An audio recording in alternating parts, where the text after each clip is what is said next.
pensamento não habitual, nós podemos estar aí, sim, vulneráveis a ter influências de espíritos com intenções não tão nobres, digamos assim, para não fazer bullying com eles, né? Chamar de obsessor, né? Já dá uma...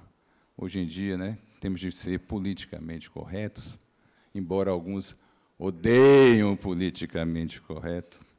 Mas, brincadeiras à parte, gente, a gente vai falar, nessa aula, primeira etapa, relembrar um pouco o que é a obsessão que vocês já tiveram aqui, e depois nós vamos entrar realmente na desobsessão. Tá certo?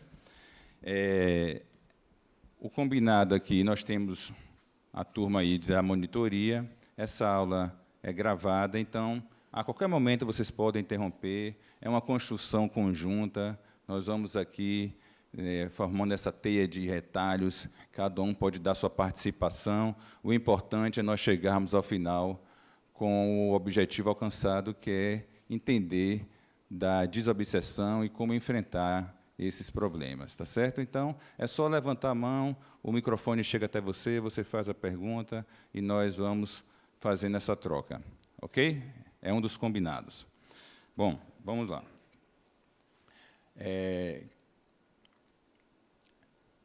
Essa aula, dentro da parte básica do Espiritismo, nós temos objetivos a cumprir, certo?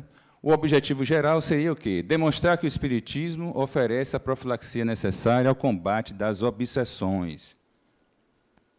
Então, já é uma coisa boa, né? Eu, como médico, adoro essa coisa da prevenção, da profilaxia, e não o tratamento. O tratamento é muito mais complicado, é muito mais dispendioso, é muito mais energia.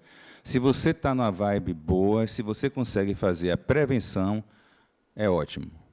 Você está na frente do problema. Nós temos também objetivos específicos, dentre os quais eu gostaria de sinalizar para os senhores que nós vamos demonstrar as diversas técnicas de desobsessão no decorrer aqui da aula. Vamos também mostrar o conceito do passe. A nossa casa tem aqui do lado nossa câmara de passe. Nós temos, inclusive, dentro da Universidade Livre do Espírito, a oportunidade de fazer estágio no passe e depois trabalhar no mesmo, se vocês assim o quiserem. Vamos também trazer essa questão da presença e o auxílio espiritual. Aqui nós temos, então, se alguém chega com algum problema, nós temos entrevista, temos o direcionamento, que pode ser passe, pode ser fluidoterapia, pode ser desobsessão propriamente dita, à distância ou presencial. Ok? Então, existe assim uma gama de oportunidades para tratar esse tema que é tão importante. Explicar como o Espiritismo concorre para a profilaxia dessa situação. Nós vamos chegar para poder entender como a gente pode prevenir esse tipo de situação. Como não permitir que sejamos influenciados, que sejamos obsidiados. Ok? Bom, relembrando, então, para vocês, o que é obsessão? Influência de um ou mais espíritos que tentam obter sobre o indivíduo desejando prejudicá-lo. Alguém que já passou pela aula anterior pode dar uma contribuição? O que é que vocês viram, o que é que vocês leram sobre esse tema? A Aline me disse que vocês são muito participativos. Aqui, meu amigo aqui já, César. Boa noite. A influência pode não, ela é tanto dos encarnados como dos encarnados. Encarnados e desencarnados, que faz com que essa obsessão prejudique ao indivíduo que tem flexibilidade, mediunidade para receber essa obsessão ao indivíduo. Perfeito. Queria ter um irmão assim. Você viu que ele chamou a atenção sobre a questão do encarnado, desencarnado. Vejam que nós, encarnados, também temos algum tipo, às vezes, de obsessão. No nosso próprio lar, quantas vezes a gente, às vezes, trabalha em cima do seu familiar, quer seja filho, quer seja companheiro ou companheira, quer seja pai, mãe, aquela influência que você exerce de uma forma mais ostensiva, encarnado. Mas a grande situação, como César trouxe aqui, é a questão mais do desencarnado com o encarnado. Certo? Eu vou trazer aqui para vocês um caso clássico na literatura espírita, que é o caso que está nesse livro aqui, chamado Libertação, pelo espírito de André Luiz, psicografado por Chico. É o caso de Gregório. Gregório, ele desencarnado, ele conseguiu juntar uma legião chamada Dragões do Mal. Eram mais de 300 espíritos, com o intuito de prejudicar principalmente Margarida. Vocês, quem não leu esse livro, eu até sugiro essa leitura, que realmente é muito interessante. Apesar dela ser da década de 50, 1949, ela nos traz um olhar muito interessante de como isso ocorre de uma forma agressiva e importante na vida da pessoa. A Margarida praticamente estava num estado quase que vegetativo, subjugada, porque os Gregório, junto com a sua trupe, os dragões, eles montaram um esquema de prejuízo importante, não só de Margarida, mas também da família que estava ali com ela, encarnada. E aí, a mãe de Gregório, chamada Matilde, é um espírito muito elevado, já com uma integração de habilidades que nós, no espiritismo clássico, diríamos que aquela pessoa que tem aquela reforma íntima já resolvida, com os valores morais bastante elevados, nós aqui, no Harmonia, dizemos que são espíritos autodeterminados, que têm muitas habilidades integradas, para vocês já começarem a se acostumar um pouco com nossa linguagem. Então, esse espírito de Matilde, vocês vejam bem, uma mãe, ela demorou quase 50 anos para conseguir se reaproximar de Gregório, que estava numa densidade muito pesada, numa camada espiritual muito pesada, que nós costumamos chamar de regiões umbralinas. Mas ela não desistiu do filho e pediu o auxílio de Gúbio, que tinha uma ligação com Margarida, porque Margarida, no passado, tinha sido filha dele. Então, Gúbio era um dos mentores, chamou André Luiz e chamou Eloy. E os três foram se aproximando dessa região para poder fazer um trabalho de desobsessão. E, para vocês terem ideia, tinham vários espíritos que ficavam guardando a casa, espíritos trevosos mesmo, espíritos, digamos assim, com uma energia muito densa, e pensamentos e atitudes ruins.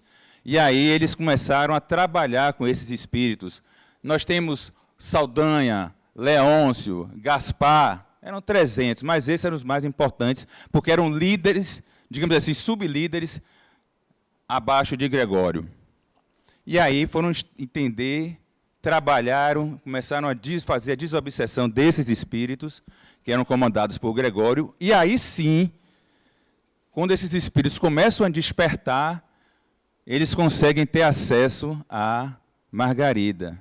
e começa, então, a fazer um tratamento. Só que os espíritos em volta, como eram quase 300 da legião, começam a perceber que os sublíderes estão mudando de lado, né? Estão virando a casaca. E aí vão avisar Gregório. E Gregório vem, e vocês sabem, eles vão começar a estudar isso, vão perceber isso, que nós temos a capacidade, nesse mundo espiritual, de plasmar armas, né, couraças, tudo a gente pode trabalhar com o poder da mente. E Gregório vem armado para poder fazer a destruição da turma que estava querendo ajudar Margarida. Quando a mãe Matilde, utilizando-se de Gúbio, consegue se materializar para Gregório, e aquilo ali toca o coração do mesmo. É o amor de mãe, é o materno. Aí ele fica tocado e começa a se fazer o resgate do mesmo e dos outros demais espíritos que estão ali. É lindo esse livro. É lindo, tá certo? Então, eu trouxe esse exemplo aqui, que é um exemplo clássico, para vocês ficarem atiçados a buscar esse tipo de literatura. Certo? Bom, todos podem sofrer um processo obsessivo, Eliana? Revele. O que é que você acha? Eu entendo que sim, né? A partir do momento que a gente também desequilibra a mente e dá espaço para o obsessor, qualquer um de nós pode sofrer por isso. Realmente eles estudam mesmo. Vocês são brilhantes, eu estou gostando dessa turma. Meu amigo. Todos não, só Jesus que não consegue. Só Jesus. Boa observação. Um espírito realmente que nos traz como referência. E vocês vão ter um mergulho fantástico na doutrina de Jesus, no seu evangelho, do ponto de vista espírita, no decorrer da ULE e principalmente no ciclo 8. Um dos nossos líderes aqui, que é o Adenauer Novaes, ele tem uma obra sobre Jesus. 7 livros. Cada um, pelo menos, umas 500 páginas. Simples, né? Então, já vão aí se preparando. Venha, minha amiga. Mas, só contrapondo aqui, poder ele pode, ele não se permitiu, não é isso? Isso. Poder, ele pode. E a questão do deserto, lembram? Ele não se permitiu. Um espírito não vai conseguir acessar porque ele não tem sombra, né? É através dos complexos que tem a obsessão. Então, como Jesus não tem complexo, ele não vai conseguir obsediar. Oi. Falou com você, foi? Tá boa, tá boa. Boa observação, mas já gostei, viu? Já gostei aí, gostei da turma aí, entendeu? Nenhum está obsediando o outro, eles estão ali só conversando, né? Pelo amor de Deus, não que eu vi você já impondo a mão assim, não, calma. Não é nada isso. Não, é isso. Jesus foi tentado lá no deserto, né? Tem 40 dias e 40 noites e tudo, mas você fez uma observação muito interessante, mais avançada, que é o nosso ciclo 6, que é o mergulho em nós mesmos, para poder nos enxergar. Enxergar que todos nós não somos só anjinhos. Nós temos nosso lado sombrio. Né? Eu até recomendo a vocês o livro e também o filme O Efeito Sombra, que tem Deepak Chopra, tem também Débora, que é um livro e é um filme fantástico, que vai nos tocar profundamente em relação a esses aspectos. Tem um livro, César tem aqui o livro, ó. Não sei se ele vai emprestar, mas ele tem um livro. Gente, todos podem sofrer o processo obsessivo? Sim. Olha o que meu amigo disse lá. As imperfeições morais, ou, como ele disse mais modernamente, e com um cunho já psicológico, que é a cara da harmonia. Nossas sombras, nossos complexos, né, que estão ali, escondidos para ninguém mexer. E quando você toca em um deles, aí pode aparecer um monstro. Né? Você pode virar obsessor. Tomem cuidado. Então, todos nós podemos sofrer, certo? Relembrando, e quem pode obsidiar?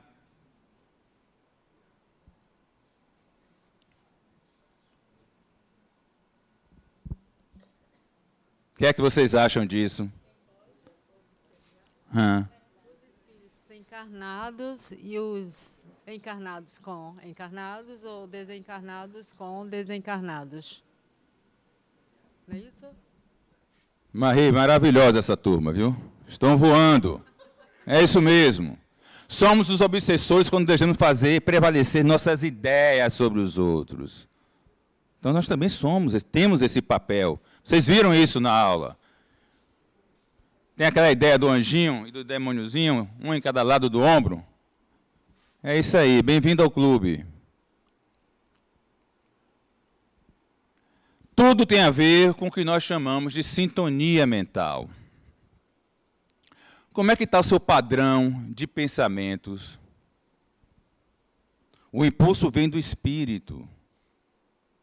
E até chegar na nossa consciência, ele segue um caminho. Então, nós somos o que pensamos. Se vocês tiverem a curiosidade de ler um livro muito interessante, chamado Quebrando o Hábito de Ser Você Mesmo, do Dr. Joe Dispenza, vocês vão ser convidados a mergulhar no famoso mundo quântico. Vocês vão ver isso aqui na ULI, no ciclo 4. E esse mundo quântico é criado por nós mesmos. Nós criamos as nossas realidades. Então, ele mostra isso lá no livro, e ele tem vários cursos, tem inclusive um documentário na Netflix chamado A Cura, que eu recomendo que vocês assistam, para entender o poder da mente. Então, como tem um caso clássico lá que ele coloca, se você começa com uma paciente dele, reclamando o tempo inteiro e trazendo para o seu consciente as imagens negativas, eu não dou certo, eu sou fracassada, meus filhos são horríveis, a minha vida é uma porcaria, o meu ex-marido me deve e não paga a pensão alimentícia, eu não consigo achar emprego, os empregos não são bons, eu ganho muito mal. Ela fica o tempo inteiro nessa vibração, igual aquele personagem. Céus, vida, não tem. E a mesma coisa, a partir do momento que ela tem acesso a essa possibilidade de mudar, de criar, de co-criar o seu mundo, de mudar a sua sintonia mental, ela vai perceber que a vibração dela mudando, ela vai atrair. E aconteceu isso, ela fez o curso, fez a programação, reprogramou a sua mente, e aí o que aconteceu? Do nada, o ex-marido ligou, assumindo a culpa. Olha, realmente eu fui muito ruim com você. Eu fui péssimo. E eu fiz as contas. Eu devo $50 mil a você. Ela, nossa, era o dinheiro que eu estava precisando para ficar zerada. E aí o cara foi lá e pagou. E aí ela falou assim, nossa, está dando certo. Então, ela começou a continuar na programação, refazendo a programação mental, começou a mudar o padrão vibratório, energia positiva. O que aconteceu? O emprego dos sonhos apareceu. Ela criou isso. E nós podemos fazer o mesmo. Jesus já tinha dito isso. Vocês são capazes de fazer o mesmo que eu, mas vocês não acreditam. E os apóstolos, quando começaram a acreditar, começaram a operar milagres. Lembram disso? Então, gente, o que é que eu estou trazendo? É igual você estar no seu carro ali na rádio. Se você quiser ouvir música clássica, você tem de ir para determinada estação. Se você quer ouvir a bagaceira, você vai para outra estação. Eu vejo lá em casa, quando eu chego às vezes para almoçar, a menina está lá, a minha secretária, ela bota em uma determinada emissora de televisão, mas é só bagaço, meu irmão. Eu chego e saio triste, todo cambalhão, meu Deus do céu. Muda aí um pouquinho, bota uma coisa, porque você fica contaminado. Olha aqui, ó, vibração, onda, frequência, sintonia, isso aí vai construir. E é isso que a turma que está olhando vai esperar, cadê? Deixa ele dar uma brechinha aqui, aí cola. E aí já foi, Bandamel. Sintonia mental, envolvimento fluídico e obsessão.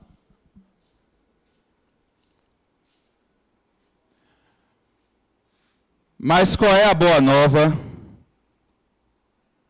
Só depende de você.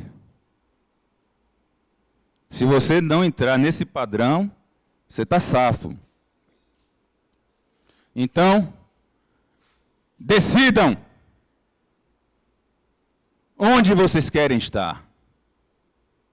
Na negatividade, para atrair?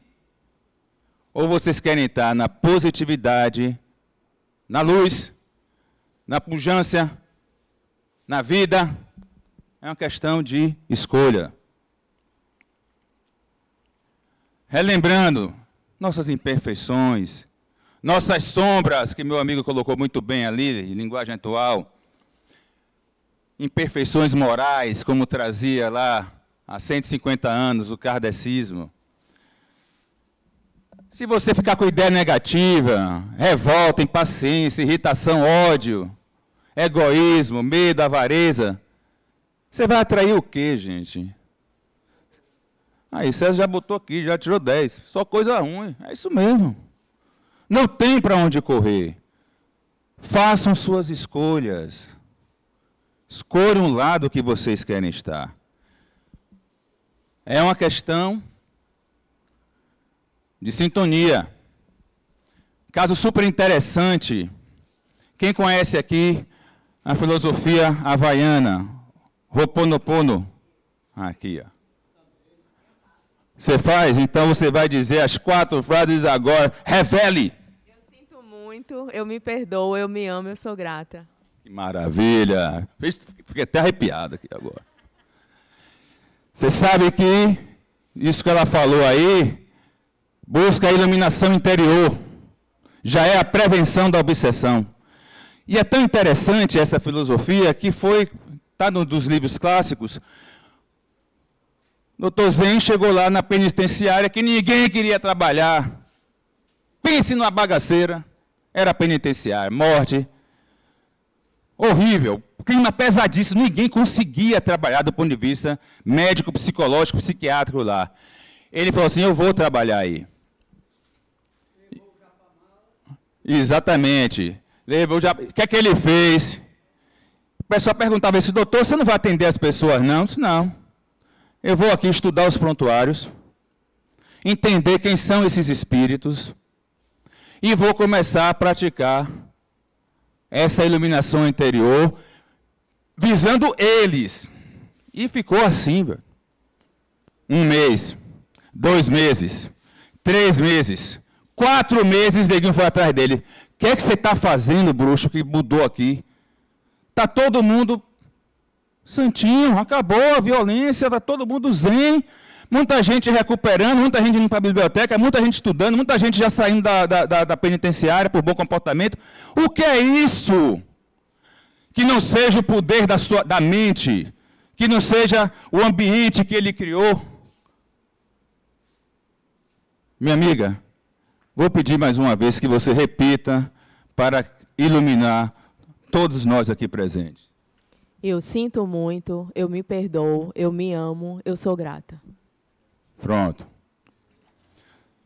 É um tipo de prece, quem quiser assim dizer. Façam. Livrozinho pequeno, 200 páginas, que pode mudar completamente a sua vida. Essa conexão obsessor-obsidiado se dá através de ondas mentais, como a gente colocou aqui. Então, quando você mudou seu padrão, o cara vinha colar em você, já não consegue.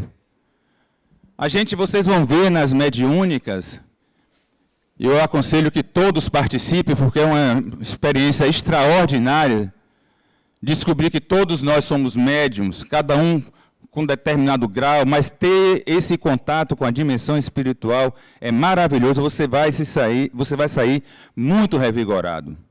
Não tenham medo. Espíritos são pessoas. Pessoas são espíritos. Eles não são superiores a nós porque estão em outra dimensão. De forma alguma. Eles são iguais a nós. Iguais. Com os mesmos problemas. Com as mesmas frustrações. Com as mesmas alegrias. Só que em outra dimensão. E vocês vão ver que, quando você tiver acesso a conversar com essas pessoas, você vai entender que a sintonia é o mais importante. Às vezes a casa prepara aqui uma mediúnica de espíritos que trabalhem com o ensino. Nós vamos ter aqui pessoas que vão aqui só falar sobre a ULI, que eles estão praticando também. Igual a gente. Cada cadeira vazia aí tem um sentado. Então, calma, não fique nervoso, não, está tranquilo. Então, gente, vocês vão perceber que vai ter um momento que a mediúnica é de tratamento. E aí você vai poder conversar e ouvir. E vão perceber que, às vezes, as pessoas estão unidas na mesma vibração.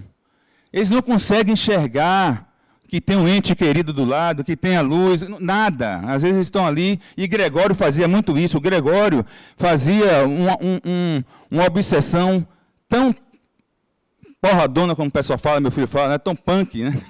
Que ele botava o obsidiado, não, você vai virar um animal. E o cara se enxergava normal, você vai estar preso agora aqui, acorrentado. E o cara não tinha corrente, mas o cara via a corrente. Então, vejam que é tudo mente. Mens sana nos corpos sanos, mente sadia, corpo sadio. Vou trazer agora para nós aqui encarnados. Eu, 20 anos de terapia intensiva UTI, várias vezes vi casais que chegavam ali, 30 anos de casado, um adoecia, tinha um câncer, desencarnava. Depois de 6 meses, o companheiro ou companheira, se não tiver um trabalho psicológico, uma mente boa, ele aparece lá com câncer na sua UTI. Agora, se ele tem um propósito na vida, se ele aceita, não, eu perdi aqui, mas eu tenho meus filhos, eu tenho os meus netos, eu tenho um motivo para acordar. Eu vou continuar vivendo.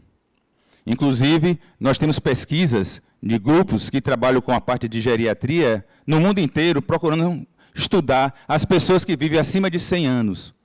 Em todos os lugares do mundo, eles vão atrás. Por que ele está vivendo há 100 anos? Vamos aqui, vamos fazer uma ficha aqui. Vamos fazer um histórico, uma anamnese, vamos fazer uma investigação. Tem várias coisas, né? Tem alimentação, tem exercício, tem isso, tem aquilo. Mas sabe qual é o fator que tem em todas as comunidades, independente do continente, do país? Um motivo para estar acordando diariamente, um propósito para seguir. Cara, às vezes eu comia óleo demais, comia fritura demais, não interessa, mas ele tem ali o propósito dele, ele não está adoecendo. Já aqueles que não têm mais, perdi o sentido da minha vida, já vai partir, meu irmão. Vai deprimir, vai ser influenciado e vai sofrer. Então, vamos buscar o motivo para que nós estamos encarnados. Vamos buscar isso. Mais uma contribuição aí. Boa noite. O senhor está falando aí essa questão da UTI, né? Eu sou médica também, trabalho em UTI. Eu tive uma experiência muito legal uma vez. A gente tinha um paciente que já estava lá, assim, fase terminal, a gente sabia que ele ia morrer ali nas próximas horas, né? E aí, todos os dias a gente chegava e aquele paciente estava vivo ainda, a gente ia passando de plantão em plantão, aí a pessoa chegava e dizia, meu Deus do céu, eu não acredito que seu fulano está vivo. Aí a gente conversava com ele e dizia, minha filha, eu sei que eu estou morrendo, mas eu ainda não posso morrer antes de eu fazer as pazes com minha ex-mulher. Aí passava os dias, minha filha, eu ainda não posso, eu sei que eu vou morrer, mas eu ainda não posso morrer, ele dizia, né? E aí conseguiram contato com essa ex-mulher, ela foi visitar ele já assim na máscara de oxigênio, e aí conversaram os 2, 3 horas depois ele morreu. Então foi uma coisa assim, bem marcante, né, para todo mundo que estava lá. Quem era espírita, quem não era, quem acreditava, quem não acreditava, mas chocou todo mundo. Muito legal, eu já vi alguns casos realmente nessa pegada aí também, viu? É isso mesmo. E que bom que ele fez isso, por quê? Porque ele não levou a culpa. trabalhar, porque quando você leva essa culpa, e vocês estão estudando aqui o Espiritismo, vocês podem o quê? Quando você vai reencarnar, você pode vir com alguma alteração no seu perispírito e aparece com alguma doença, alguma deformação genética. Nós temos isso no dia a dia. Na literatura espírita está cheio desses casos. Cheio. Então, não vamos ter culpa. Errou? Errei. Por que você errou? Porque eu fui criado simples e ignorante. Então a culpa é de Deus? Pode ser. Mas não é minha. Agora, eu errei, estou assumindo, estou me responsabilizando e não vou errar mais. Aprendi, integrei. Integrei essa habilidade e agora eu vou evoluir. Esse é o caminho. Ok?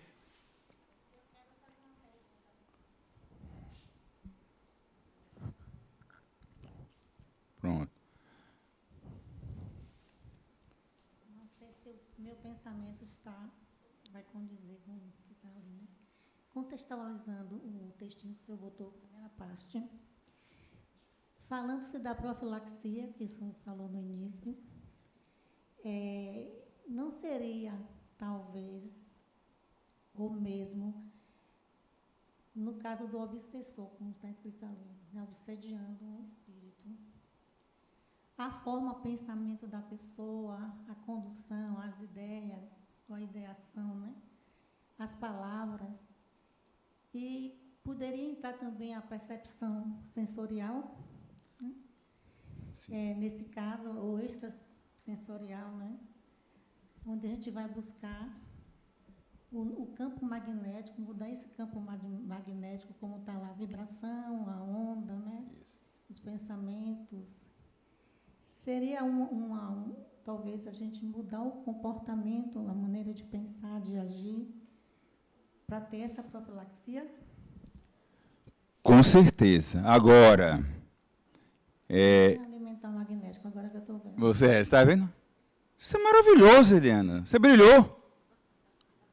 Já ganhou aí, já ganhei minha sexta. Fazendo a montagem do cérebro mesmo, né? Sincronicidade. Sim, sincronicidade. Isso, entendeu? Era só isso que eu queria dizer. Exatamente. O magnetismo é importantíssimo. Começando da vibração, né, da forma pensamento nossa, que é a nossa construção de vida. Isso, né? exatamente. Perfeito. Olha, uma das futuras monitoras, já estou vendo aqui, viu, turma? Anota aí o nome dela, Eliana. Agora vamos entrar na aula. Isso foi só um esquentezinho, né? Foi bom para vocês? Agora vai começar a aula. Desobsessão. Vamos lá. É um conjunto de técnicas utilizadas no Espiritismo com o intuito de eliminar as causas, bem como as consequências. Vejam bem, das obsessões. Sua fundamentação está concentrada na transformação moral dos personagens envolvidos no processo. É o que nós estamos construindo aqui. Transformação moral, muita coisa vocês vão ler como reforma íntima, e aqui a gente está trazendo mais a ideia de autoconhecimento. Que tem a ver com isso. Eu quero me transformar, se eu quero me transformar, eu tenho de me conhecer. Então, a gente precisa fazer esse mergulho interior, precisa se conhecer, para poder sair e se mostrar para o mundo. E, a partir daí, se relacionar, e se relacionar bem. Vamos resolver as nossas pendências nessa encarnação. Não levem nada para depois. Veja ali nossa amiguinha que colocou ali. Como é seu nome, desculpe? Fernanda. Muito bem, né? O paciente precisava buscar esse perdão, assumir o erro, e aí conseguiu a calma para desencarnar e começar uma nova etapa. Essa autodesobsessão seria isso, não se culpar, né? Isso, nós vamos chegar lá. Nós vamos chegar lá. Boa chamada. Então, gente, primeiro vamos entender aqui a desobsessão, como a gente já viu aqui, certo? Em um sentido amplo, é um processo de regeneração da humanidade. Quem é a humanidade? Nós. Então, quando você começa, como eu estou vendo aqui, sexta-feira, 20h10, vocês todos aqui reunidos, isso é lindo. Sextou e vocês estão aqui na regeneração. Vocês estão aqui ampliando a consciência. Eu sei que Denise está com sono, está cansada, mas ela está aqui anotando. Isso aí, Denise, fazendo a diferença. Então, em sentido restrito, o tratamento das obsessões é orientado pela doutrina espírita. Mas nós vamos trazer aqui para vocês, como meu amigo colocou ali, que nós temos de nos responsabilizar. E podemos chegar, como eu vou mostrar mais à frente, na autodesobsessão. Porque nada adianta você vir aqui para o centro, se inscreve ali com a turma, vou tomar passe, aí sai daqui leve, lindo, solto, flutuando, sorrindo, tudo maravilhoso, pega o carro, encontra com o seu Modesto ali, faz uma caridade, aí já fica todo nervoso. Eita, que eu estou bem, vou chegar em casa brilhando. Aí vai pegar a paralela, tomar cortada. E aí pronto, aí se desgraça todo, já se reta, já xinga. E cadê? Aí a turma, opa, é agora. Aí vem os vampiros, cola tudo em você e você chega, porra, estou me sentindo... Eu estava tão bem, rapaz. Por que teve nessa paralela que eu me desgastei todo, rapaz? Porra. É isso, meu irmão. Você não pode mudar esse padrão. Senão você vai ficar aqui só no passe, né? Toma um passezinho, toda semana vem aqui, toma um passezinho. E cadê o mergulho interior? Cadê a sua transformação? Cadê o seu autoconhecimento? Exatamente. Deixa eu chegar aí. É ficar em vigília constante. Olha, ela trouxe uma palavra linda do século passado. Vigiai, vigiai e orai. Muito bem, isso mesmo. Todos nós, espíritos em evolução na Terra, temos a nossa cota de obsessão, em maior ou menor grau. Todos nós temos, ninguém está isento disso. Ela não escolhe classe social, credo, religião, sexo, nada. Todo mundo, inclusive até as crianças, sofrem. Todos estamos trabalhando pela própria libertação. À vista disso, de quando em quando, é sumamente importante que façamos um teste do nosso processo desobsessivo, a fim de que cada um de nós observe em particular como vai indo o seu próprio processo. Então, você tem de ter seu momento de olhar assim, vem cá, como é que foi essa minha semana? Santo Agostinho fazia isso. Final do dia, no diáriozinho dele, o que é que eu fiz de bom, o que é que eu achei que eu não foi bem, ia anotando, botando de melhorar nisso, nisso, nisso e nisso. A gente pode fazer também. Uma vez na semana, ou então no final do dia, vem cá, tais circunstâncias, eu agi assim, assim, assado, reflete, nesse momento aqui eu não fui bem. Eu podia fazer diferente. Então, vá lá e faça diferente. E comece em casa. Você encarnou ali na sua família, é porque tem um porquê. E tem também um para quê. Tudo que chega a você, de experiência, boa ou ruim, lhe pertence. Então, se você está sofrendo influências espirituais, se pergunte, para que eu estou passando por isso? Busque se conhecer, e isso aí o libertará. A desobsessão tem essa frase interessante do Ramatiz, que eu vou pedir a minha psicografia, é? Ah, pensei que já era aqui. Leia aqui, me dê uma ajudazinha aí. refletir quanto a que pensais e sabereis com quem andais. E aí, o que é que você entendeu por isso? Tem aí escrito aí já alguma coisa?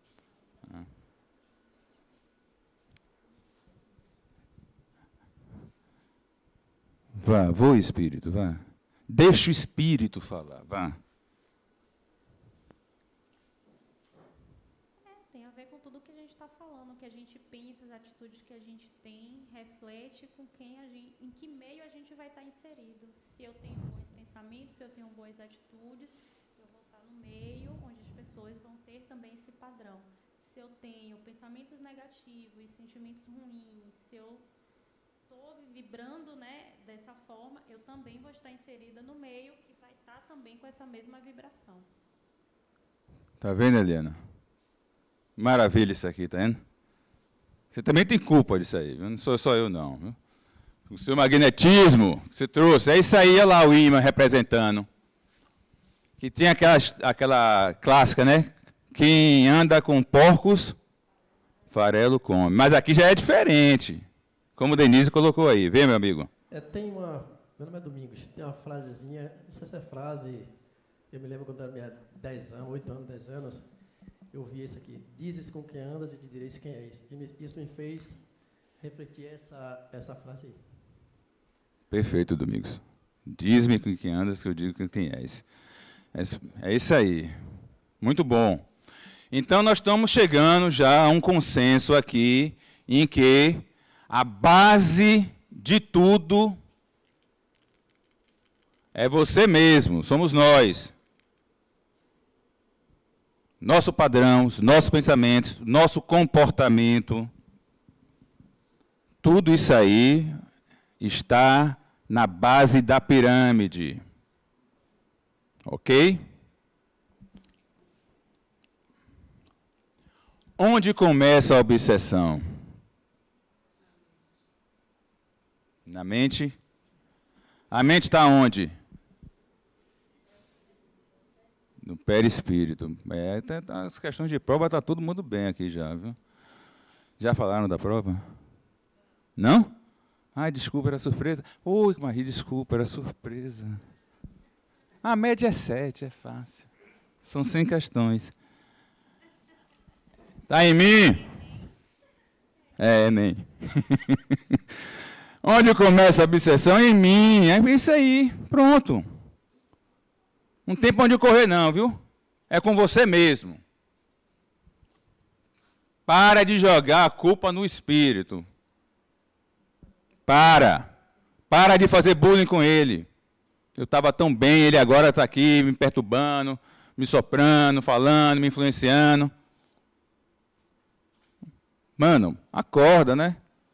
Já foi. Como reconhecer, César?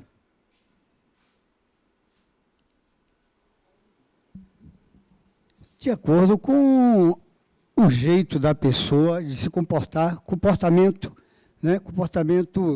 diferenciado do normal, uma anormalidade. Perfeito, César. Uma boa dica. Eu vou trazer até um caso pessoal. Minha mãe. Eu me lembro, eu ainda era jovem, rapaz, garotão.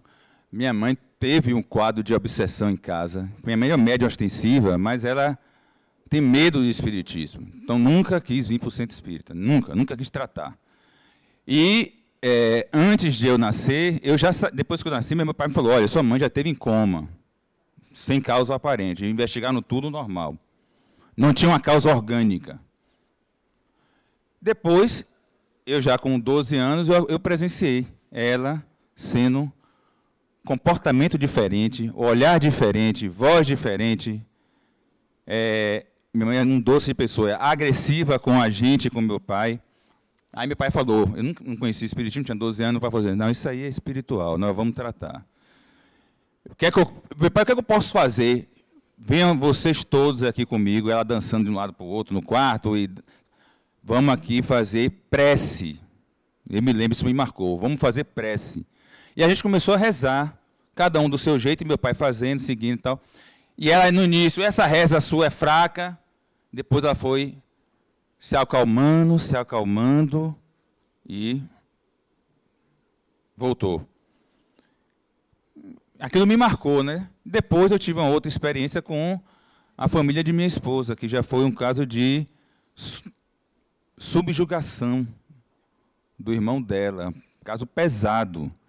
E a tia dela falou, gente, isso aí, o pai levou para São Paulo, foi lá, diagnóstico, esquizofrenia. Não tem o que fazer. O médico falou assim, é uma morte sem luto. Aí os pais voltaram arrasados, menino de 18 anos. O que aconteceu? Uma tia falou, vamos ver a parte espiritual. Ele já não está tomando os remédios? Tá. Ele aceita a terapia? Não. Ele vai para o centro? Não. Vamos tentar ver a parte espiritual. Começamos a fazer a entrevista e foi feito um tratamento de desobsessão à distância. Nós temos aqui também. E aí, rapaz, muita coisa. Muitos espíritos, muita coisa pesada. Ele não era o alvo principal, mas foi quem tinha uma brecha psíquica, o pessoal colou nele. E foram anos. Ele estava no momento, quando ele, antes do tratamento, ele não aceitava o remédio, tinha de dar escondido. Ele era agressivo com todo mundo. Eu mesmo tomei murro na cara. Pegava a faca para querer pegar a gente. Batia no pai, batia na mãe. Fumava 4 carteiras por dia. Bebia. Descontrole sexual. Começou-se o tratamento à distância. Manteve o medicamento, não fazia efeito praticamente, mas começou-se. Qual foi o fator de intervenção? Foi o tratamento espiritual. Gente, foi uma melhora absurda. Ele largou o cigarro, ele largou a bebida, ele largou a agressão, ele largou o comportamento absurdo sexual, ele começou a tomar o remédio, pediu o remédio, ele começou a frequentar de novo a casa, os ambientes, e chegou ao ponto de conseguir, dentro da possibilidade dele, trabalhar com o pai e a mãe numa clínica, fazendo a parte de controle de estoque. Ele não conseguiu fazer faculdade, seguir os estudos, porque ele pegou ele muito, muito jovem, 18 anos. Hoje ele está com 48, 47, nessa faixa aí. Continua bem. Por quê? Porque tem essa base. Esse caso na família, a doença vem para a família também, não é só para o indivíduo. Fez as irmãs deles, as duas estão aqui na casa. E trabalham até hoje ativamente. Tem mais de 18 anos isso. Mais de 20 anos, aliás. Elas estão aqui até hoje. Nos fizeram conhecer a doutrina e frequentar e ajudar o próximo também, né? Então, é muito interessante a gente ter esse olhar, tá certo? Como reconhecer? César já colocou aí. A análise de si mesmo. É o que eu volto a falar mais uma vez. Nós temos de fazer o autoconhecimento. Como evitar a obsessão? A partir do momento que você sabe quem é você consegue discernir. Espera aí. Isso que está vindo aqui na minha mente não é meu. Quando você se conhece, não, eu não sou de pensar assim, então pode ser uma influência. Isso a gente vai ver muito aqui quando vocês começarem a trabalhar com a parte de mediunidade, vocês vão ver que vão ter momentos que o médium sempre tem essa dúvida, será que isso é meu ou isso é do espírito que está querendo se comunicar? A partir do momento que você começa a se conhecer, você vai ver que, não, isso aqui eu me conheço, isso aqui não é meu. Entendeu? Mas nós também temos a nossa parte de sombra e que temos muitos conteúdos que estão lá escondidos, né? Então a gente vai ter de se conhecer. Por isso que eu indico a vocês esse filme, O Efeito Sombra, para facilitar já o entendimento de vocês. Bom, olha aí a autodesobsessão.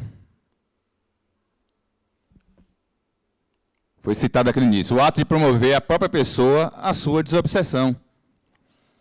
Sinônimo também de autoevangelização. Então, você começar a fazer suas leituras edificantes. Né? Quem já leu o Pentateuco aqui? Os 5 livros de Allan Kardec, ali. 1, 2. Então, tem tempo. Viu?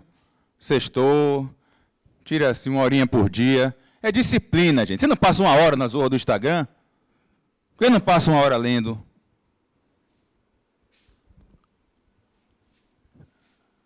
Autorreforma, porque também o espiritismo clássico traz a reforma íntima, né? A sua moral.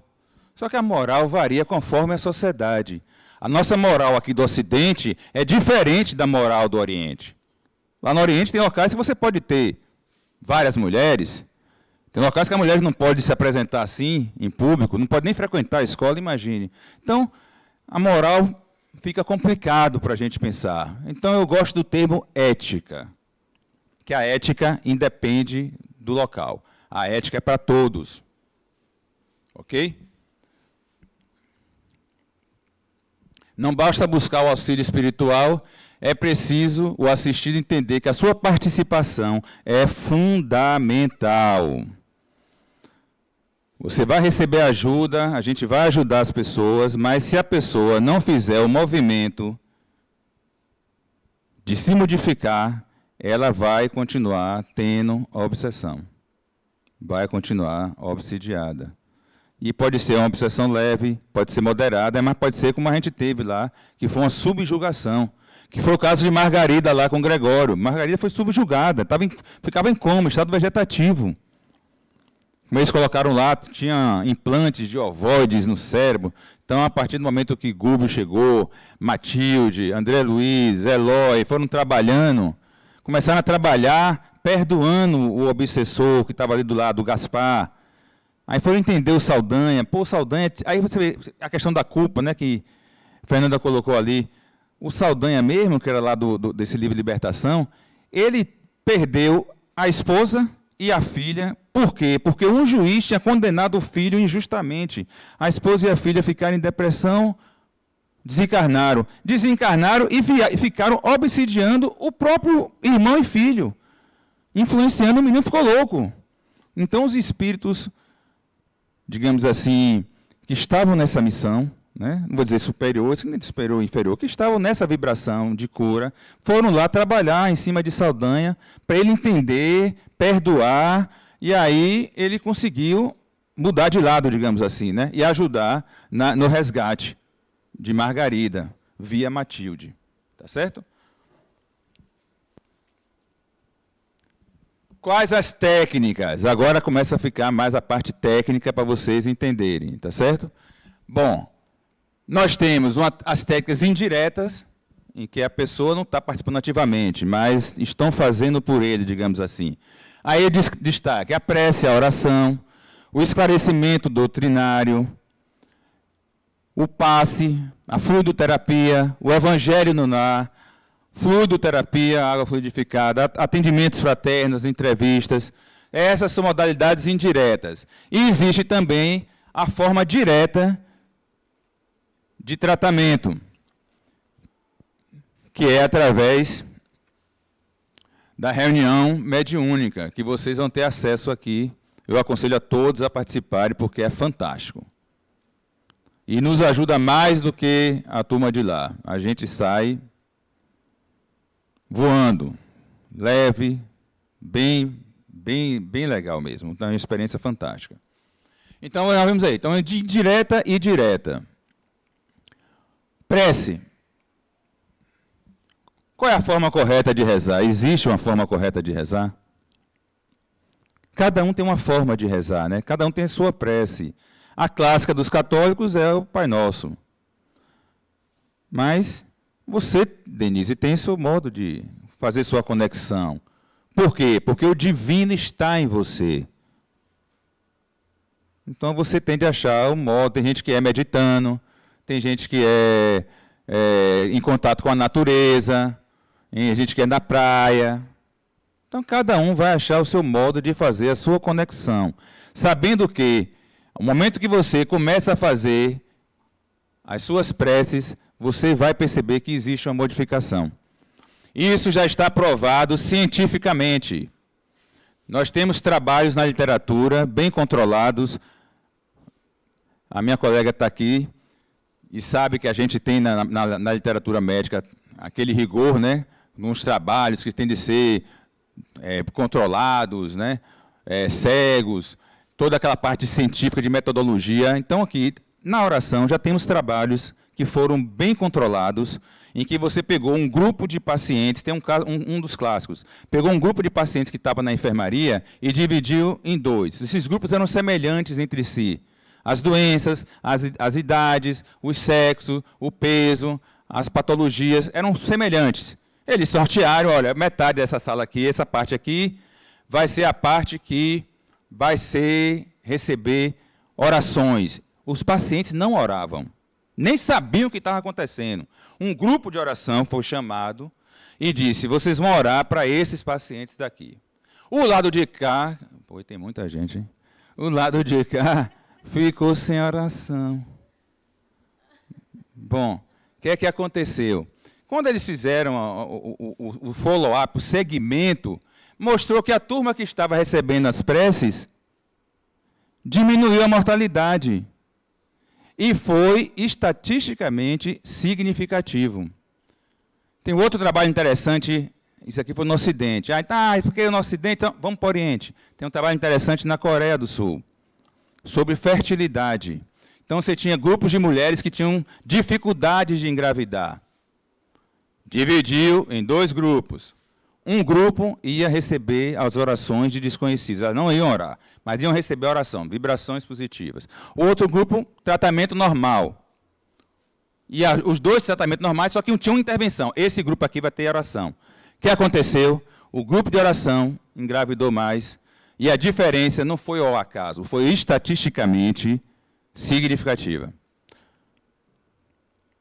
Então, a prece, a oração, tem poder. Boa noite. Boa noite. Érico, deixa eu lhe falar uma coisa. Você está falando Ocidente, Oriente, aqui no Brasil, no Amazonas, Manaus propriamente, tem um caso desse. Um médico, neurocientista, que ele se coloca assim, fez um trabalho desse com 1.200 pacientes. Uau. E ele identificou que, se fizer oração direta para o paciente, o lobo frontal irriga mais. E aí a reação é diferenciada. Tem um trabalho já escrito dele. Muito bom, por sinal.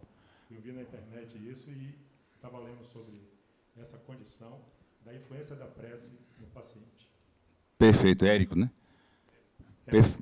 Perfeito, excelente contribuição. É bom saber que aqui no Brasil, né, não conhecia esse trabalho, vou até procurar. E vocês veem, né? Então está aqui no nosso meio. Está aqui no nosso meio. E a gente vê aqui no nosso centro. Nós, inclusive, aqui na nossa casa, temos uma pós-graduação. Então, aqueles que gostam de pesquisa, trabalho científico, depois que vocês se graduarem aqui na Universidade Livre do Espírito, vocês podem fazer a pós-graduação. Inclusive, nós temos alunos espalhados pelo mundo, na Europa, Estados Unidos, para poder fazer pesquisa. Nós estamos fazendo pesquisa dentro do Espiritismo.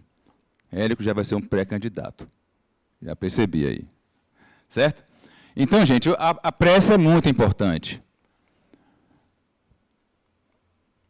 Por todos esses detalhes que vocês estão vendo aí e pelas contribuições que aqui foram colocadas, não só por mim, mas também pela plateia. Tá certo?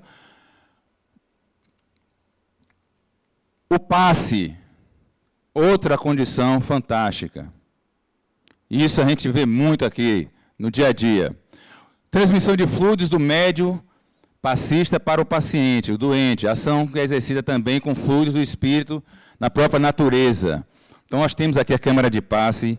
É impressionante. Você, às vezes, chega, está com várias situações, conflitos, doenças, e é feito o tratamento dentro da perspectiva, após sua avaliação, fazer X tratamentos de passe e tal, e a gente vê que é fantástico. E nas mediúnicas também, nós percebemos isso. Ao final da mediúnica, algumas pessoas, alguns médios que estão fazendo a comunicação, eles podem ficar ali, né, porque recebe aquela carga emocional toda do desencarnado, e é feito um passe dispersivo no final, com a resolução, porque a ideia é que você não volte para casa com o que você teve contato aqui. Você não pode voltar para casa se sentindo mal, doente, com a doença do outro, digamos assim, né? Você tem de voltar bem. E o passe é uma das ferramentas que a gente pode usar para que você consiga, ao final do procedimento, se equilibrar os seus chakras. A gente vai ver isso aqui, tá certo? Então, é muito importante na reunião de desobsessão. E o perispírito é o grande veículo de sensibilidade, né, em relação à questão do passe. Então, é muito importante que nós procuremos nos equilibrar. Vocês vão ver aqui que o passe busca o equilíbrio dos nossos chakras. Então, a gente tem muito isso na literatura indiana, mas aqui também no espiritismo, nós trabalhamos com essa reorganização dos chakras para buscar o equilíbrio do espírito. Tá certo? O passe equilibra o funcionamento de células e tecidos lesados. Tem a questão da harmonização das estruturas. Pode auxiliar o médium durante a comunicação mediúnica, para dissipar, né, para ele não levar, como eu coloquei aqui, para casa, aquela parte que, digamos assim, mais pesada, né? Matéria mais densa. O que eu falei lá de Gregório, é que ele vinha com... Ele plasmava as suas armas. O passe, você pode desarmar esses espíritos que estão mal intencionados, digamos assim, né? Aplicando a dispersão. Outra coisa, você percebe que o centro das emoções, né? A sua mente vai ficar mais equilibrada, você sai mais leve. Aqueles que são mais sensitivos, você tem de segurar, senão sai voando da câmara de passe. Curadores localizados no perispírito e que julgam ser do corpo físico.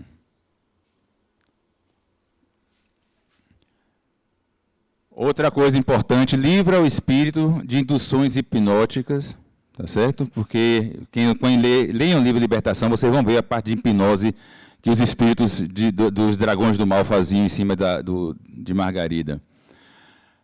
E aí, o passe ajuda a equilibrar e reverter esse tipo de situação. Ok? Está aí uma gravura mostrando os nossos centros. O corpo físico com seus plexos nervosos, né? Nós temos o sistema simpático e parasimpático, né? A parte de sistema nervoso. O corpo duplo etéreo e o perispírito. Tá certo? Então, aí os 7...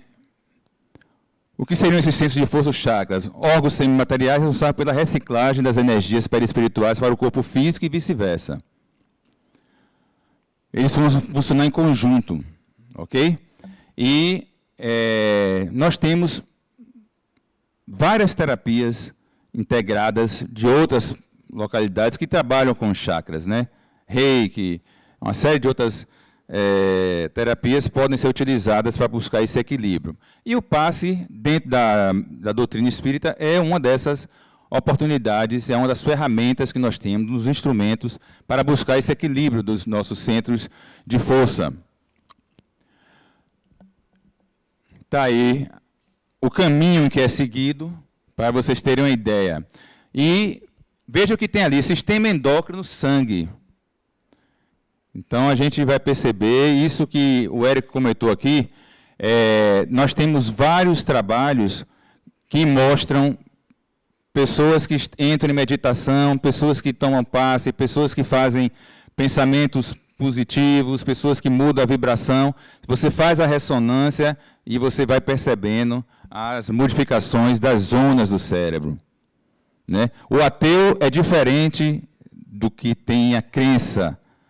Então, você acreditar, seu cérebro já funciona diferente, isso está provado do ponto de vista de imagem, né? As ressonâncias morfológicas. Érico.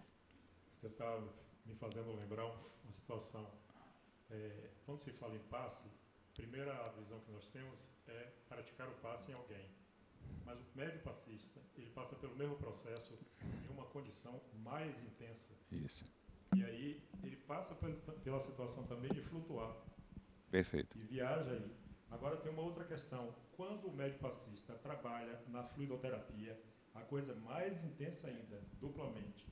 E aí as pessoas ficam perguntando, lá no centro que eu frequento e trabalho, o pessoal fica perguntando qual a diferença do passe comum, entre aspas, para a fluidoterapia. Quando me perguntam isso, eu costumo dizer, é um passe duplamente trabalhado. Agora, não se permite nem incorporação, né, da comunicação, nem da parte assistida, nem do próprio médico. A diferença é mais ou menos isso aí. Exato. A gente também aqui tem, como o Eric colocou aí, você tem de educar sua mediunidade. Aqui também no centro, a gente faz esse trabalho, e principalmente no ciclo 2 e 3, é que existe o maior contato, e muitos, né, que são médios estão aí escondidos, né? E aí quando são provocados, vão aparecer e vão poder, inclusive, se quiserem, trabalhar, que é muito interessante. Nós temos as glândulas que são relacionadas a esses centros de força. Está aqui, ó, o coronário, o frontal. Então, você tem lá a glândula pineal, a hipófise, a glândula tireoidiana, paratireoide, o timo no cardíaco, o plexo solar. Então, para vocês lembrarem que tudo isso aí faz parte do nosso busca pelo equilíbrio.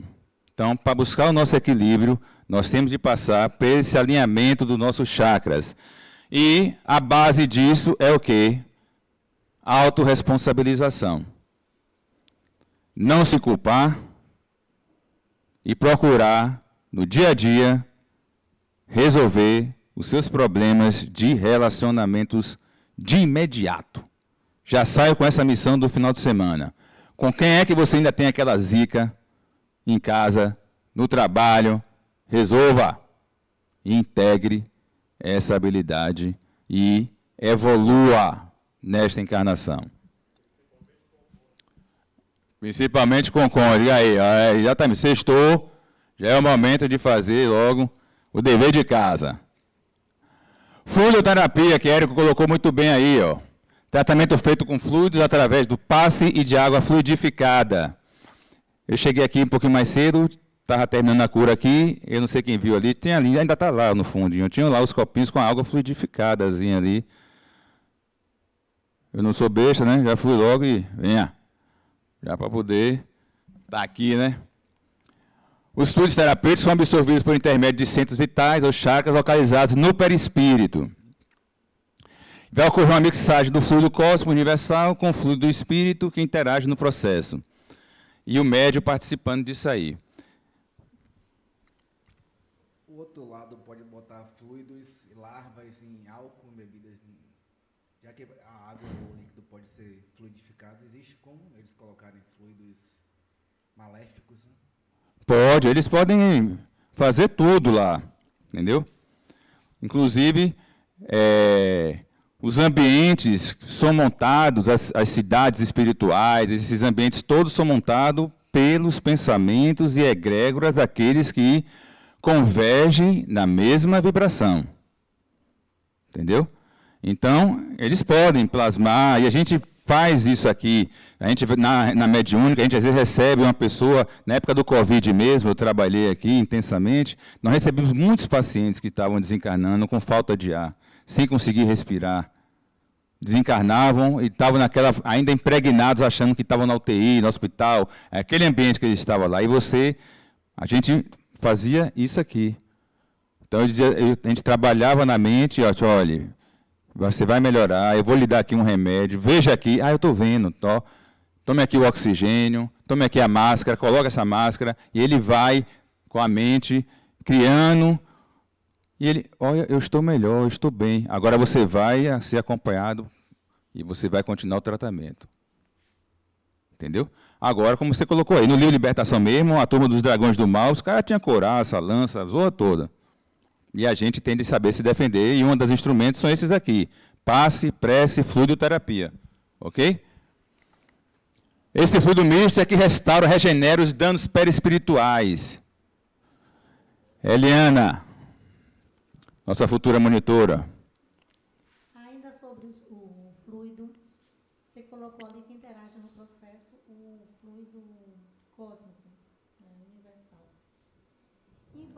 o fluido magnético e o fluido vital também. Sim. Sim. Tudo pode ser usado que você conseguir captar e que seja usado como energia positiva, você vai utilizar. Entendeu? Agora, é muito importante que a pessoa que está fazendo o tratamento, primeiro, ela tem de acreditar e ela tem de fazer o movimento de transformação. Porque não adianta só fazer a parte indireta, tem de vir de lá para cá também. O paciente tem de fazer o movimento dele. Então, ele não pode continuar brigando em casa, brigando no trabalho, xingando na rua, entendeu? Não, aí não adianta, ele sai bem daqui, virou a esquina, a turma cola de novo, entendeu? A gente atrai os obsessores, trabalha com esses obsessores, porque você tem uma equipe, vou mostrar aqui na frente, você tem uma equipe encarnada e você tem uma equipe muito maior desencarnada. Então, esse tratamento é mão dupla, entendeu? Nós vamos mostrar aqui na sequência. Nós temos ainda o atendimento fraterno, tá certo? Que a primeira pessoa tem de passar por uma entrevista. Aqui a gente faz assim também, ok? Isso aqui é bem importante.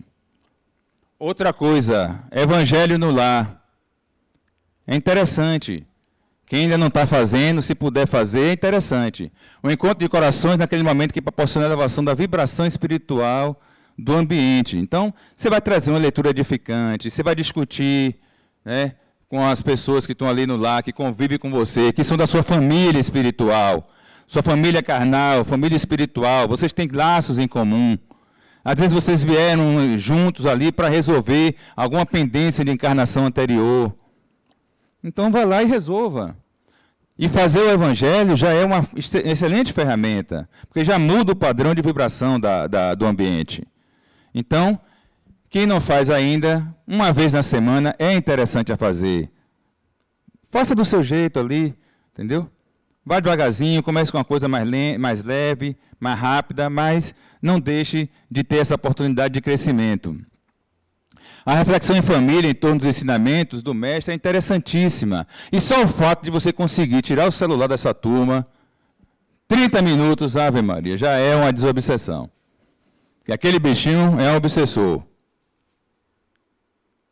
Diga aí, quem olha assim o tempo de uso, a tela de tempo de uso no final do dia? Gente, é demais. É demais mesmo. Mas é porque ele agora virou tudo, né? Ele já está aqui.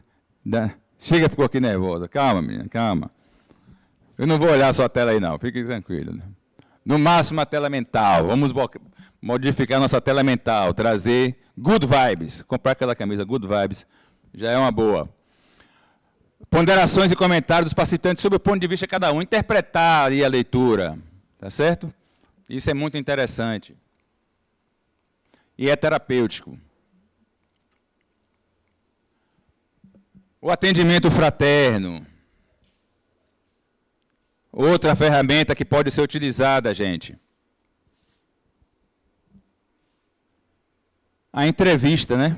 Então, você vai fazer entrevista com a pessoa para entender quem é essa pessoa, quais são suas demandas, de que forma você pode acolher, como o centro espírita pode ajudar. Então, a gente tem os nossos algoritmos aqui que nós vamos encaminhando. Ela vai para a câmara de passe, ela vai para a fluidoterapia, ela vai para a desobsessão à distância, ela vai para a desobsessão presencial, ela vem para cura aqui na sexta. Então, a gente tem várias ferramentas que podem ser utilizadas, tá certo? As palestras aqui também, nós temos palestras quarta, quinta, sexta e sábado, certo? E cada dia da semana tem um foco, tá certo? Hoje mesmo, sexta-feira, é o foco na cura. Quarta-feira, na desobsessão, certo? Sábado, são mais as leituras do Evangelho. E assim sucessivamente, ok? Bem-vindos à casa, viu? Orientação à família é importante também, como eu coloquei aqui. A doença que chega, aquela obsessão, não é só para aquele indivíduo, ela atinge a família toda. Então, nós temos de participar ativamente do processo. Nós temos de nos imbricar também. Não é sair de ladinho, pô, isso não é comigo, não. Não. É com você também. Então, vamos lá. É meu irmão que está com problema. Eu tive, não só minha mãe com problema de depressão. Eu tive, depois que minha mãe se equilibrou, eu tive uma irmã. Minha irmã também sofreu com depressão. Então, você vê que já tem uma história familiar. Não, a minha mãe, minha irmã, depois meu irmão. E meu irmão foi pior, porque meu irmão, ele chegou para mim, sentou, me chamou para conversar, sentou na cama e falou assim, meu irmão, cuide da minha família. Eu não tenho mais nada a fazer aqui na Terra. Eu quero ir embora daqui. Depressão. Depressão grave. Ele queria se suicidar. Cara inteligentíssimo. Uma mente brilhante. Como é que tem aquele filme, Uma Mente Brilhante, que fala de esquizofrenia, que é baseado em fatos reais. Quem não assistiu, vale a pena assistir. Ele conseguiu conviver, né? E então, meu irmão teve isso aí. E aí, você vê, a gente fazendo o evangelho do lar. Minha cunhada, que é uma média ostensiva também. Quem é que aparece para dar uma mensagem? Meu pai, que já tinha desencarnado. Meu pai chega e dá a mensagem lá. Minha mãe não acreditava muito, né? Minha mãe nunca acreditava nessas coisas. Só que tinha uma interessante, que a partir disso aí ela acreditou. Meu pai e minha mãe, eles tinham um apelido que só os dois sabiam e a gente que era próximo. Um chamava o outro de sunga. Não me perguntem o porquê e a origem da palavra. Não importa, mas entendam. Quando chegou assim, a psicografia falou assim, sunga, nosso menino tem de passar por essa experiência, por isso, ele tem de fazer isso. Ele vai ficar bom. Mas ele tem também de ir para a caridade, ele tem de fazer, não enxergar só o ter e ver também o ser. Acabou a sessão, minha mãe viu aquilo ali e falou assim, foi rock. Não, meu pai é rock, né? Foi rock aqui. E aí foi aquele chororô e tal, e tudo. E meu irmão, a partir dali, nunca mais teve, ficou 100%.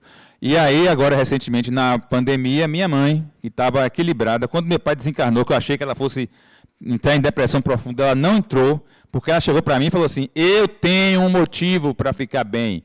Eu quero formar meus netos. Já formou 2,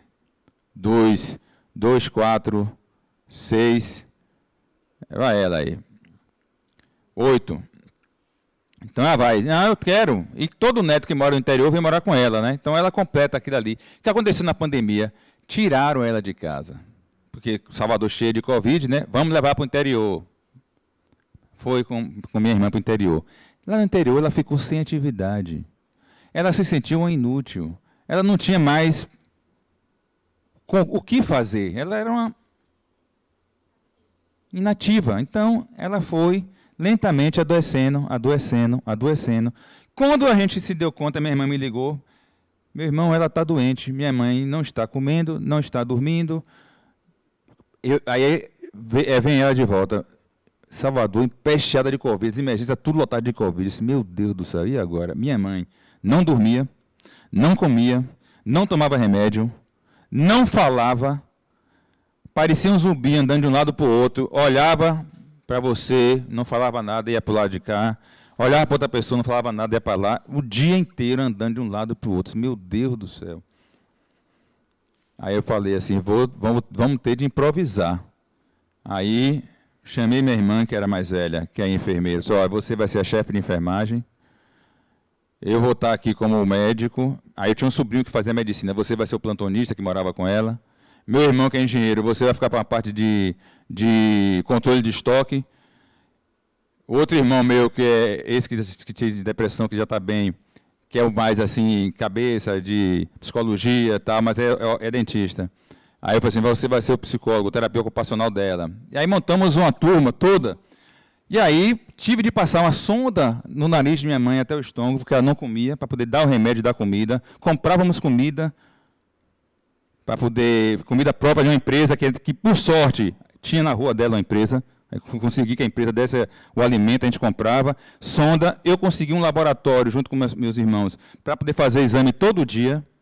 Quando eu fiz o primeiro exame de sangue de minha mãe estava com disfunção do rim.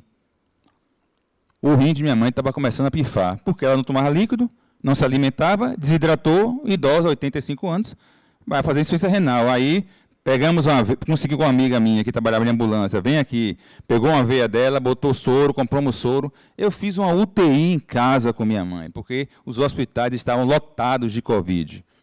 E se ela pegasse Covid, ela ia morrer, não tinha jeito. Aí eu já, 85 anos, e deu certo. Fomos tratando, mas tivemos, no final, de fazer os choques, a eletroconvulsoterapia. O psiquiatra falou, André, vai ter de fazer eletrochoque. Tomou 7. Ficou bem.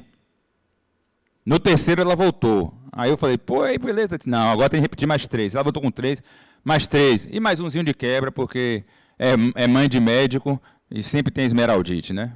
Fernanda sabe o que eu estou falando, né? Médico sempre se complica, se esgasta todo, não tem jeito. Então, tivemos de fazer isso, ela está recuperada hoje em dia, tá certo? Mas, vejam que né? Ela lá, como é que estavam os pensamentos dela lá? Ela que é uma médium, que não trabalha, não se cuida, do ponto de vista espiritual. Então, ela provavelmente deixou uma brecha psíquica e a turma colou. E a gente conseguiu resgatar, mas não foi fácil, entendeu? Teve também muita prece, teve tratamento à distância no centro, eu trouxe aqui o nome dela, o endereço, tudo, e ela tratou, entendeu?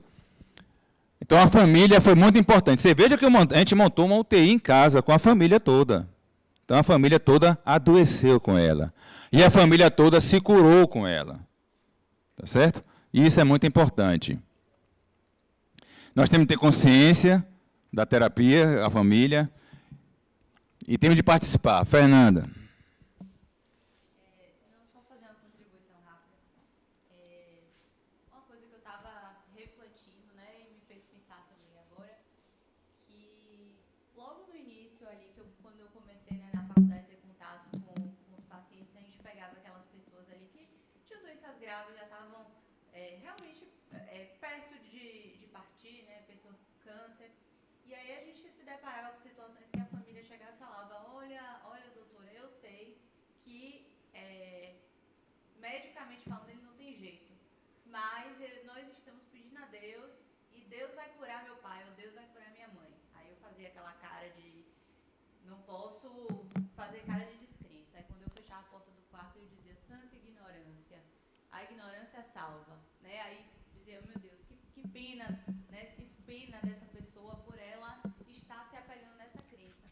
E hoje eu sinto pena de mim, porque a pessoa era ignorante. Hoje, quando eu olho essa mesma conversa, eu era ignorante, porque eu achava que sabia de tudo, e hoje eu vejo que, na verdade, eu não sabia de nada, ela sabia muito mais do que eu. Perfeito. Eu tive essa experiência, 20 anos de UTI, e que os colegas falavam assim, vem aí, o pessoal me chama de André Araga, né? Vem Araga com a maluquice dele. Porque tinha um momento que tinha aquele paciente que era mais difícil, que estava terminal e tudo, e ninguém não queria discutir mais aquele caso. Não, acabou, não tem mais o que fazer aí, esperar e tal. Interessante, eu queria conhecer aquele caso. Aí eu chamava a família, né? Acabou, o papai não estava calmo, assim, chama a família aí. Quero conhecer. Entrava todo mundo num quarto, junto com o paciente. Me conta aí, quero entender. Muitos me diziam assim, doutor, isso aqui que está acontecendo, que vocês estão fazendo, a equipe toda médica, multiprofissional, era tudo que ele não queria. Ele não queria ficar ali entubado, não queria ficar preso ao respirador, não queria... Naquela época não tinha nem paliativismo ainda, né? Aí eu provocava. Chama o chefe da UTI aí. Chama a assistente social. Olha aqui, vamos lá. Quando eu ia ver, consegui um quarto que a família podia dormir com ele, que na UTI você podia entrar de manhã, de tarde, algumas deixavam de noite. A maioria só de manhã e de tarde. Vários pacientes eu consegui leitos fora da UTI, para eles ficarem lá. Olha, fiz amizades maravilhosas nisso aí. Entendeu? Por quê? Porque é isso, desse tipo de comportamento que você está trazendo aqui. A gente tem de ter esse olhar humanitário, né? E se a gente está ali como um profissional de saúde, entendeu? A gente tem uma missão ali, né? E a missão, às vezes, não é só salvar, às vezes é você conseguir dar um conforto nessa transição que é o desencarne. Não é nada demais. O eu continua. Nós somos espíritos imortais. Não acabou aqui. E vocês, quem não tem ainda essa ideia ou essa crença bem estabelecida, vão ter a oportunidade nessa universidade de saírem no ciclo 10, que é o ciclo que você conhece esse espírito imortal. E vão aprender a viver como espíritos. Quem já está com sua mala pronta, se pudesse desencarnar hoje? Quem não sofreria? Nós somos muito apegados à matéria, César. Nós sofremos com isso. Mas saber que somos espíritos imortais é libertador. E vocês vão ter esse tipo de comportamento no futuro próximo, porque não estarão mais obsidiados pelos pensamentos materialistas. Estarão mais essência do que matéria. E aí não tem obsessão que nos pegue. E o esclarecimento doutrinário. É isso que nós estamos aqui fazendo de uma forma indireta. Mas vocês vão ter a oportunidade de fazer frente a frente. Vamos evitar esse termo de doutrinação, de espírito superior, de espírito de luz. Somos todos iguais, enquanto espíritos.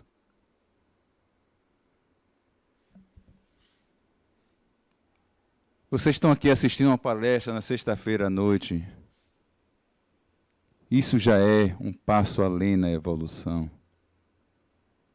Eu já consigo percebê-los mais próximos da essência, a essência divina que está em nós, a nossa ideia de Deus. Deus não é punição, Deus não é castração. Deus é amor. Olha o que está escrito aqui. Esse é o nosso lema. E na reunião mediúnica nós vamos fazer o quê? Nós vamos conversar com os espíritos. Papoterapia. Psicologia, como o meu amigo falou ali. Ouvi-los, porque eles estão ali em sofrimento. Eles precisam desse choque anímico, do contato com a matéria, para poder despertar e se libertar. Nós somos 8 bilhões de encarnados. Existem pelo menos 30 bilhões. Temos muitos trabalhos, meus irmãos. Muito trabalho pela frente. Mas é um trabalho gostoso. Essa é a boa nova. Essa reunião mediúnica, como eu coloquei, tem a equipe de encarnado e a equipe de desencarnado. Então, nós não estamos sozinhos, não tenham medo. Existe o coordenador aqui, nós temos aqui Marie, Aline, os monitores. Na hora da mediúnica também vai ter os coordenadores, a equipe de proteção, e vocês vão estar lá, fazendo essa troca, essa experiência, tendo contato, e no final fazendo o quê? Se libertando, crescendo espiritualmente. Porque, gente, aprendam uma coisa. Essa vida que nós estamos aqui na Terra é a vida menor. A verdadeira vida e a essência é a vida do Espírito, do eu contínuo, do Espírito imortal que vocês são. Acordem! Você pode ficar, Denise. Eu sei que você está cansado. Bom, ação do pensamento do bem, entendeu, César? É isso que eu quero. Pensamento é energia, tudo é energia. Vocês vão descobrir isso aqui. Sejam bem-vindos, Auli. Vejo aqui mentes brilhantes, pessoas que vão fazer a diferença nessa evolução. Porque a nossa meta, como Kardec trazia há 150 anos atrás, que era a reforma íntima, que era a perfeição, nós aqui, na psicologia do espírito, trazemos a busca da autodeterminação, da sua iluminação interior, do divino que está em você. E isso aí passa pelo seu pensamento do bem, mudar o seu padrão vibratório, mudar a sua energia.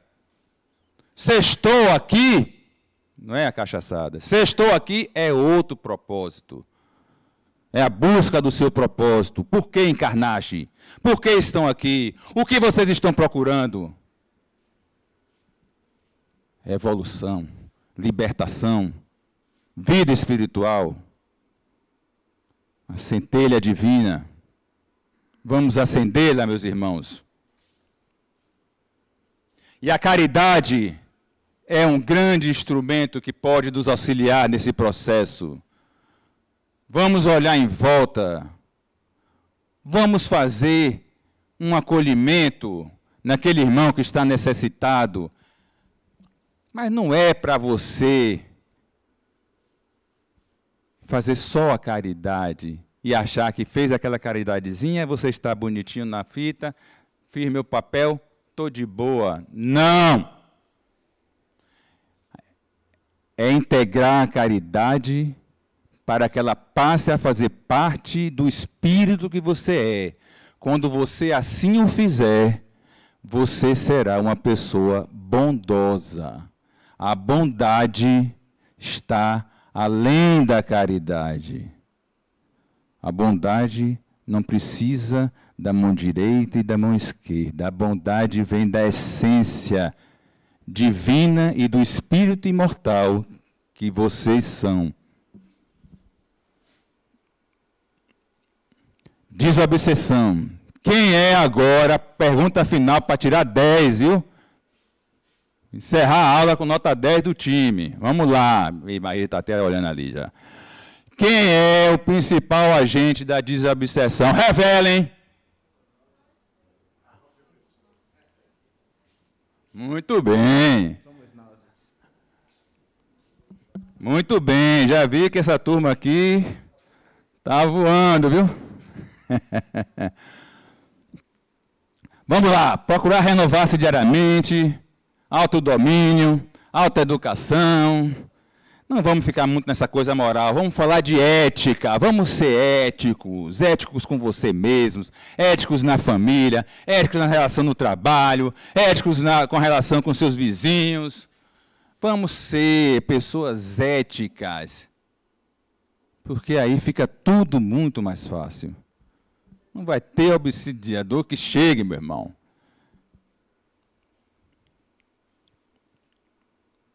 Para concluir, gente, eu trouxe essa frase aqui. Conheça todas as teorias, domine todas as técnicas, mas ao tocar uma alma humana, seja apenas outra alma humana. Carl Gustav Jung. Vocês vão ouvir falar muito desse cara aqui, viu? Bem-vindo ao clube. Meus irmãos, eu agradeço a atenção de vocês e coloco aqui a aula nas mãos da minha coordenadora, Marie. Marie, bonsoir.